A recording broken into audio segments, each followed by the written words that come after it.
I'm taking it from the Unity treasure chest. And this is what it reads. Your thoughts should at all times be worthy of your highest self, your fellow men and God. The thoughts that most frequently work ill to you and your associates are thoughts of criticism and condemnation. Free your mind of them by holding the thought, and I quote, "There is now no condemnation in Christ Jesus," end of quote. Fill your mind with thoughts of divine love, justice, peace, and forgiveness. This will pay your debts of love, which are the only debts you really owe. Then see how quickly and easily and naturally all your outer debts will be paid, and all inharmonies of mind, body, and affairs smoothed out at the same time. Nothing will so quickly enrich your mind and free it from every sort of lack as the realization of divine love. Divine love will quickly and perfectly free you from the burden of debt and heal you of your physical infirmities, often caused by depression, worry, and financial fear. Love will bring your own to you, adjust all misunderstandings, and make your life and affairs healthy, happy, harmonious, and free as they should be. Love indeed is the fulfillment of the law. So that is the message.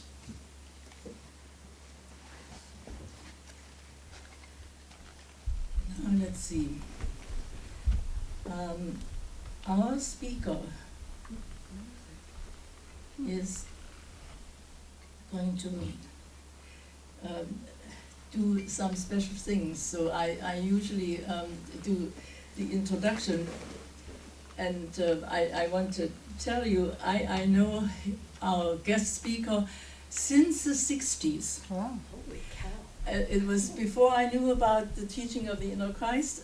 I was at Christchurch Unity with Reverend Stevens on 52nd Street. And I remember very clearly that the congregation was getting ready to send off this wonderful guest speaker to headquarters in Lee Summit, Missouri, to study for the ministry. Now, of course, in the meantime, he's had many different occupations. He's also had a church one time here in El Cajon, Unity Church, but we know him as motivational speaker. So that is my story. I have known him for a long, long time. And now I want to call on him because he is going to do special things this morning. As I said, the program will change a little bit. I'll give you a hand down. So there you go. Average gentleman. Well, You're sweet. Thank you very much. I like to live on the edge. Not a scary edge, but an edge that you have to pay attention when you're on the edge. Right. And stepping out of my comfort zone. And so I'm going to introduce to you a very meaningful and lovely song. And I'm going to sing it. Okay. And it wrote my sermon. And as soon as I finish singing, I'll go right into the sermon. Okay. And then later, I have another meaningful song.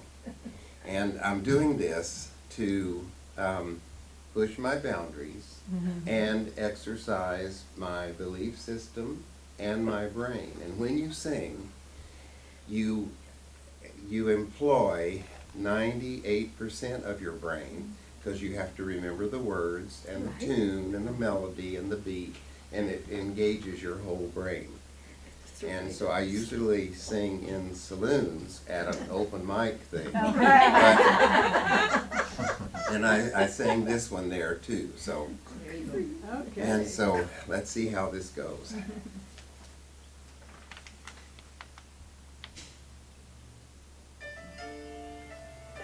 Can you hear that okay? Yeah.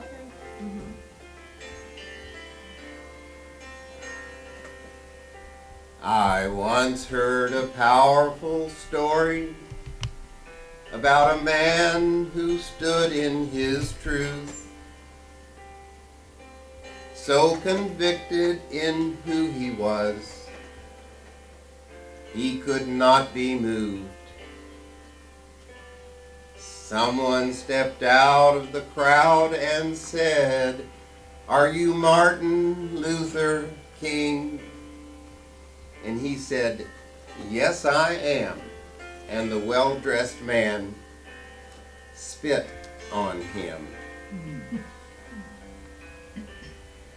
King took out his handkerchief and wiped the hate from his suit,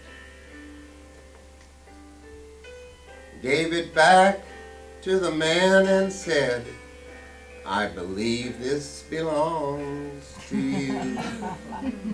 I will hold you high. I'll do what I can do. I see your heart. I know your pain. I've been there too. I will raise you up while you do what you have to do.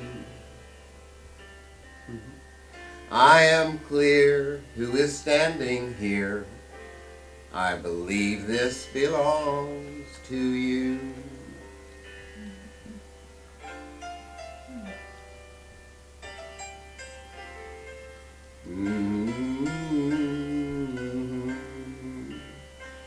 I once had a powerful story I used to carry around.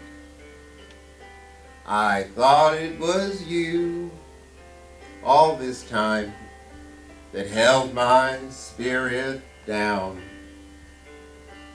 But now I know the truth of who I came here to be. You are my angel in disguise, not my enemy. So I thank you for the part you played in this dance that we had to do. I give to you love that's true. I believe it belongs to you. I will hold you high. I'll do what I can do. I know your heart. I feel your pain. I'll pray for you. I will raise you up while you do what you have to do.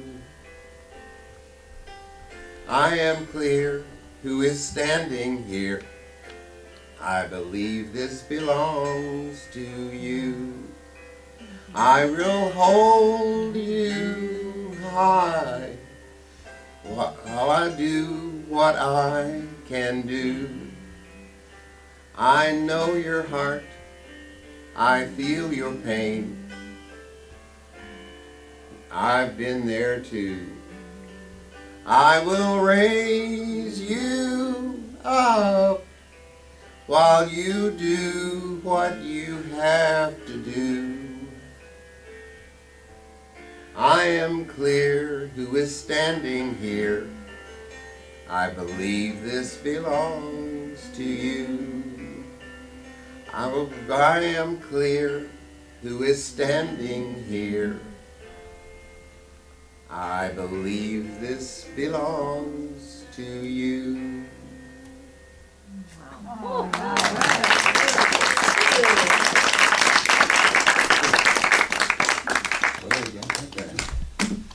So, I found this song. I heard it at the Unity Church in Hemmers about 5 years ago, and I set the goal to be able to sing that someday. And so today is a. Sorry, I didn't quite catch that. All right. So just like. So, today then is like the answer, a goal coming true, an answer to prayer, and something I'm very grateful that I could do. And I appreciate so much having an audience, because when I sing it at home, there's no one there.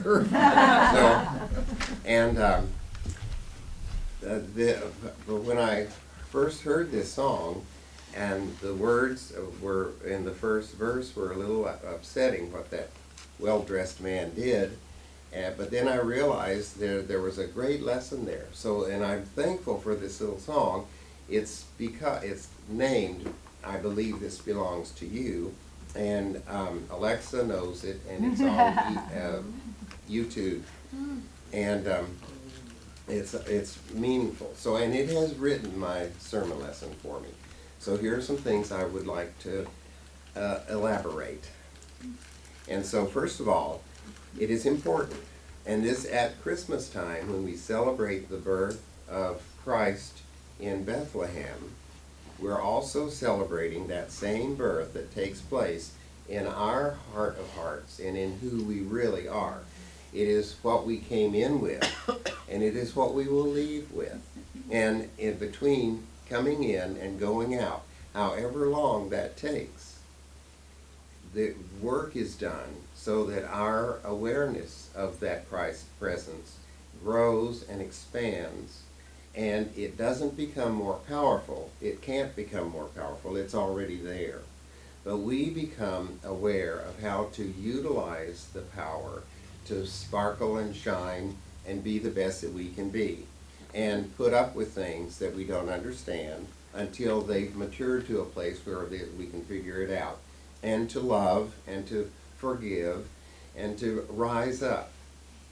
So this is a very special time at Christmas time to know this, and this message really fits in. It is important for you to know the truth of who you came here to be. And the truth of who you came here to be is you are a spiritual being wrapped in a body of flesh.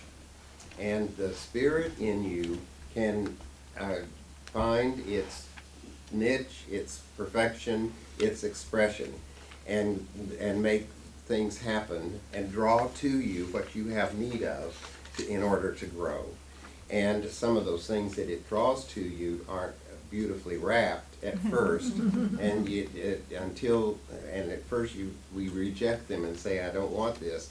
But when we realize that that's a gift, and it's a gift custom made for our consciousness so that we can unwrap it and enjoy it and grow with it and be thankful for it. And of all the gifts that consciousness, your Christ spirit within you have drawn to you, the easy ones were the less significant, and the harder ones that made you hurt and cry and have a little anger and do some fist shaking and worry and grief those were the gifts that have made you stronger today than you were at the beginning, and given you more knowledge than you had at the beginning.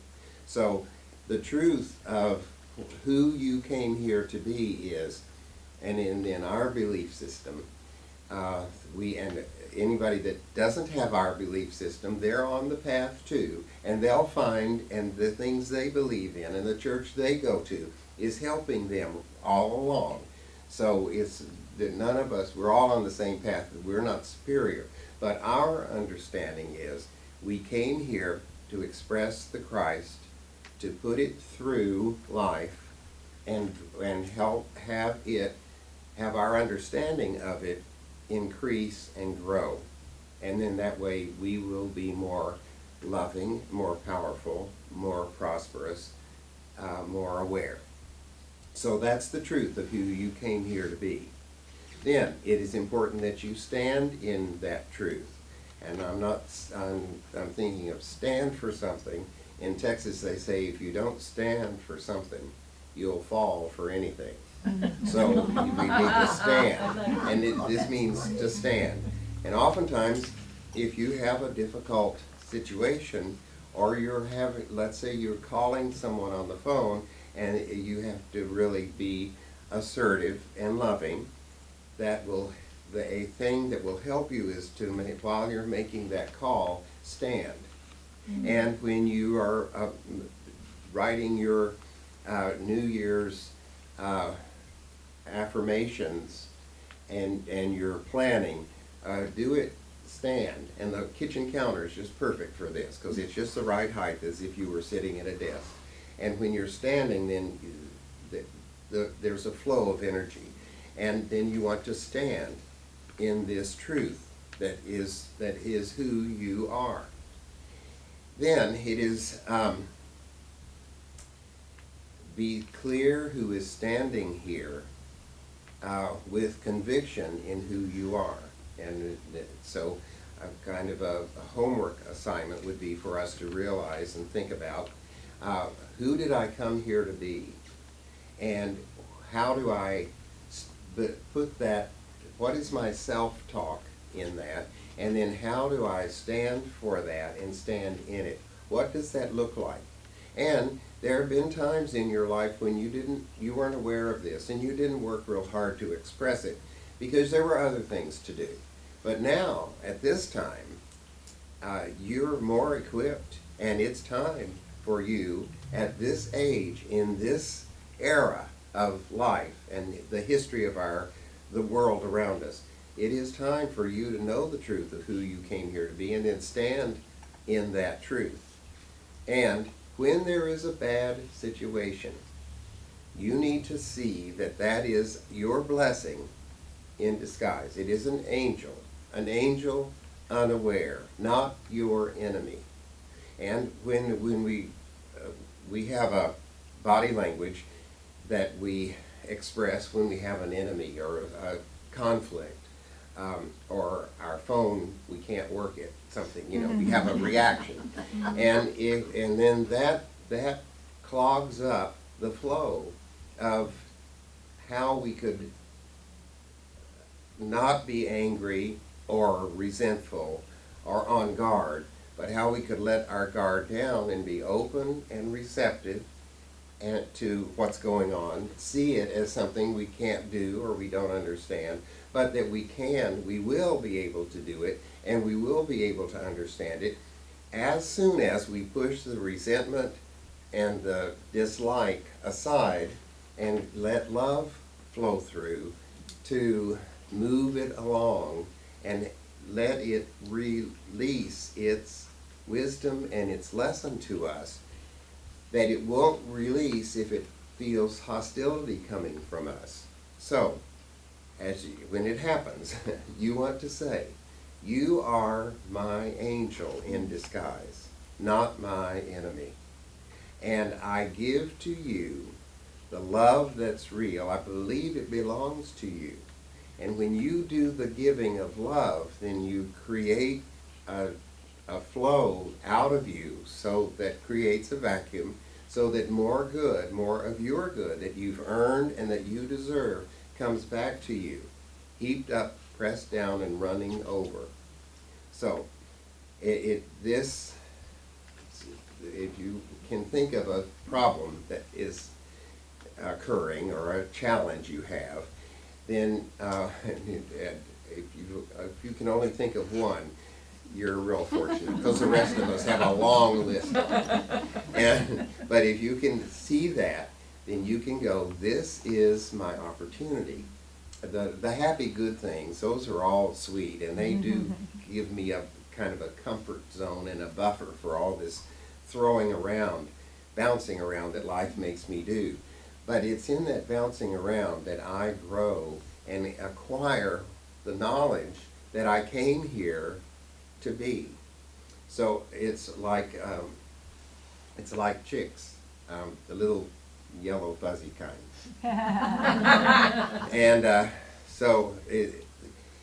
when a chicken is breaking out of its little egg and coming into the world, this is not a pretty picture. It is really working, and it has grown to a place that it cannot stay in that shell. It has outgrown it, and it's really cramped and really claustrophobic, and so it lashes out at the shell with its little beak, and it makes a crack. And then eventually it pecks enough to get some air in there, and it realizes this is my way out, persistently going at it. And as it does that, it breaks out of the shell, and they're all sticky and wet because of the perspiration and the moisture and the confinement that they were in. And then as it breaks loose, it steps away from the shell and gathers its strength, and then hops around, and then all that sticky down becomes fluffy and yellow and pretty. If you tried to help the chick while it's breaking out of the shell, it would not grow up to be as healthy and a productive producer of eggs as it is intended to do. You cannot help it. It has to do what it has to do. It has to have its own struggle, its own challenge, and it has to find the way itself, and then it's ready. But there is a sweet tendency that we all have. Let's help it. And what we have to do is we need to just let it be and find its own time and its own place and break through its own barriers to then come and be a productive part of our world. And so there may be somebody in your family, there may be somebody in your neighborhood, or that you know and you love, and they're trying to peck out of their confines. And it's not pretty for them, and it's not pretty for you to watch them. But what you have to do, I think what would be very helpful for you to do, would be to love them and let them know you love them, and that you believe in them, that they will find the answers, that they will create the answers that will come from struggle to celebration. And that when the celebration starts, you'll be there with a big tray of goodies and support and love. So we have to see then, like the chick has to know that shell is not their enemy. It's their angel in disguise, and it's there to strengthen them and help them become ready to live a productive and meaningful life. Then, when we have a difficult situation, or we believe that a situation is difficult, it will help us if we lift it up, pull it up out of the mire and the darkness and the judgment and criticism, and hold it high and promise that we will do what we can do. And you could say, well, we've all been there, say, well, what can I do? Well, if you are willing to do what you can do, and then you ask for guidance, the guidance will come, and you will be able to make a difference and do what you can do. And what is so lovely about this is what comes out of you is usually on such a higher productive level that you'll surprise yourself with what you could do when you love and when you lift it up. And so, and then as you hold it high, then you also give it the freedom to do what it has to do. I love to raise orchids. And if you get an orchid and someone at Christmas time or whatever, enjoy the beautiful flowers. They last for several months, 2 or 3 months. The best way to water an orchid is to put a couple of ice cubes in its little leaves once or twice a week. And the ice melts slowly and doesn't run straight through. So that's why ice. It doesn't have anything to do with being cold. And and I have a wall of orchids. I have 50 or 60 plants, and I also have my orchid hospital, and people bring me their orchids. And if you just leave the little stem on the orchid, there's a thought that you can cut it off near the first or second knuckle, but if you just leave it on, it will come back and talk to it, sing to it, and love it, and give it the ice cubes. It will bloom again. But it may not bloom again for 4 or 5 months, so you have to be patient. But your patience, your ice cubes, and your loving and singing will pay off, and you'll be glad you did. And then, so anyway, I have a bunch of orchids, and I don't water the outside with ice cubes. I have a garden hose, and I spray them with the garden hose, and I invite them to grow. And I do sing to them too. I don't know what the neighbors think, but in doing this, which I get a lot of joy out of, I have conflict, and my conflict is green and curly and about 50 feet long. It's called the garden hose. It seems as though it has a mind of its own, and the more I yank it and pull it, I have found, I don't do that anymore, but the more that I yank it and pull it, the more it can get caught on corners, and then it just kinks itself up, and there's no flow until I go in. So I have to let it do what it has to do, and it's beginning to understand that I'm surrendering my power of it over me, and it's been less kinky lately. So you hold whatever the situation that you would like to be better. You hold it high, lift it up, do what you can do, let it do what it has to do, and your love that strengthens you and makes you more capable and aware and conscious will outlive anything that, or any message of conflict that you would normally perceive. It will free you of that. And then what you want to do is you want to see its heart. See the heart of it. Find what's beautiful about it.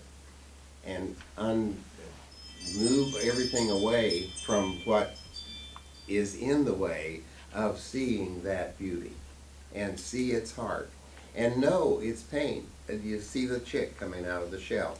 You see its heart, you know its pain. You know it's really having a struggle, but you're rooting for it while it does what it has to do and gets ready to be productive in life. That applies to chicks, the little yellow fuzzy ones. It applies to children, grandchildren. It applies to neighbors, and it applies to politicians. It applies to everybody everywhere.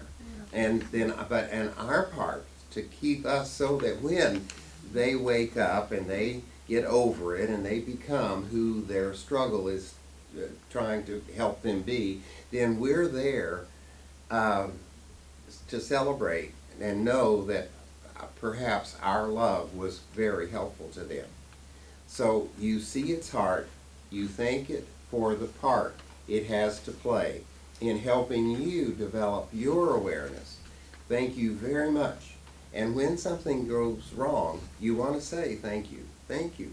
And it doesn't matter if someone's watching or listening, you just be thankful, because your thankfulness will help you be a better lover.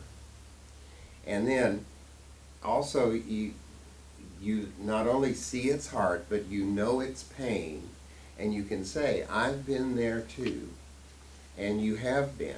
And just as that pain helped you become, that pain will also help them become, and with not you telling them what they should do, but telling them that you love them, and that in exercising this practice of love, they need the love. It belongs to them, and coming from you makes it very, very special. So then I wanted to ask you about this, and I'd like for you to think about this for the next several days. What is the powerful story that you carry around? What is the powerful story that holds your spirit down? Now, this would be a good thing at Christmas time, celebrating the birth of the Christ Spirit within all humankind, for you to say, what story have I been telling myself that holds my spirit down? Is it I'm not good enough? Is it something somebody said to you that did not know what they were talking about? I knew a woman in church, she had really bad hair. And she said, I would go and get it cut or have somebody style it, but she said, I had somebody tell me that I had unruly, impossible, ugly hair. And she said they were a beauty operator. Oh. And I said, when did that happen? And she said, oh, I don't know, I was in my 20s. Well, she's old now. And so I'm thinking, wow, what if you change that story that's keeping your spirit down? And you let somebody who didn't know what she was talking about, probably was not really good at what she did because she couldn't do anything with you. You know, what would happen if you changed your story?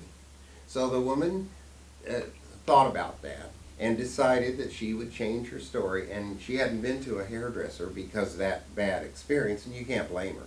So she went to, I think it was the beauty college, which is not always the best opportunity because they give you somebody that's brand new.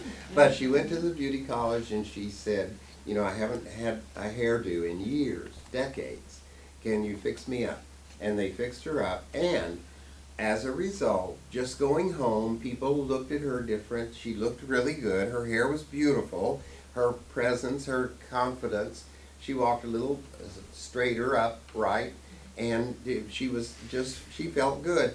And what made her feel good is not the hairdo, but the opportunity to change her powerful story that held her spirit down. So, what's your powerful story that holds your spirit down? You need to know that, or what it could have been or was at one time, and how you've worked with it. And then you need to stand in your truth